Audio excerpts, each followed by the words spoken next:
एक शहर में एक बहुत बड़ा सा एप्पल का पेड़ होता है। एक छोटा सा बच्चा रोजाना उस पेड़ के पास आता, उसके चारों तरफ घूमता, उसकी शाखाओं पे झूलता, फल तोड़ के खाता, कभी कभी उसके छांव के नीचे सो जाता। उस छोटे से बच्चे को पेड़ के साथ इस तरीके से खेलना बड़ा पसंद था और पेड़ को भी बहुत आनंद आता था, बहुत मजा आता था उस बच्चे के साथ इस तरीके से खेलने में। कुछ टाइम के बाद जब वो बच्चा थोड़ा बड़ा हो जाता है तो वो रोजाना उस पेड़ के पास नहीं आता है। काफी दिनों के बाद फिर से वो बच्चा एक दिन पेड़ के पास बैठा नजर आता है, मगर बहुत उदास दिखता है। पेड़ उसे देख कहता है, क्या आज तुम मेरे साथ नहीं खेलोगे? वो बच्चा कहता है, अब मैं बड़ा हो चुका, मैं पेड़ के साथ नहीं खेलता, मुझे खिलौने चाहिए खेलने के लिए, मुझे पैसे चाहिए जिससे मैं खिलौने खरीद सकूं, क्या तुम मेरी मदद करोगे?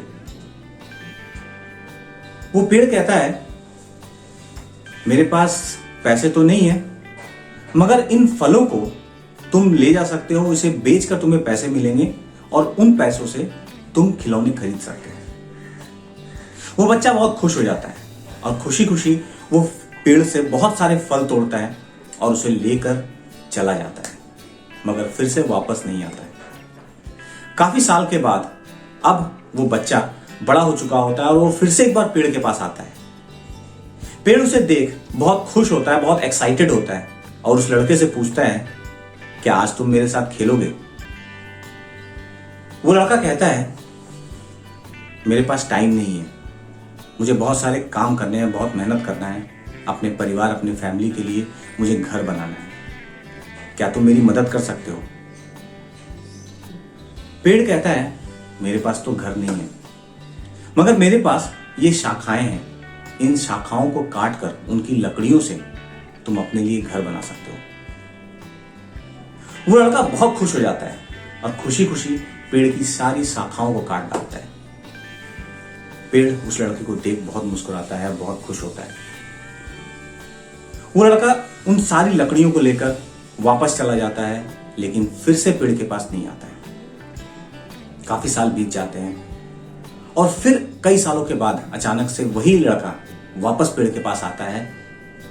पेड़ उसे देख फिर से खुश हो जाता है और फिर से उससे पूछता है कि क्या आज तुम मेरे साथ खेलोगे? वो लड़का कहता है कि अब मैं बूढ़ा हो चुका हूं, अब मुझे रिलैक्स करना है, मुझे एक नाव, एक बोट की जरूरत है जिस पे बैठ के मैं नदी की सैर कर सकूं, रिलैक्स कर सकूं, क्या तुम मेरी मदद कर सकते हो? पेड़ कहता है कि मेरे पास नाव तो नहीं है, मगर मेरे इस ट्रंक को काट कर तुम नाव बना सकते हो, रिलैक्स कर सकते हो। वो इंसान फिर से बहुत खुश होता है और पूरे की पूरे पेड़ को जड़ से काट डालता है और फिर वापस चला जाता है। इस स्टोरी में जो पेड़ है वो हमारे पेरेंट्स की तरह है। जब हम बच्चे होते हैं तो अपने पेरेंट्स के साथ खेलना हमें बहुत पसंद होता है, लेकिन जब हम बड़े हो जाते हैं तो हम उन्हें छोड़ के चले जाते हैं।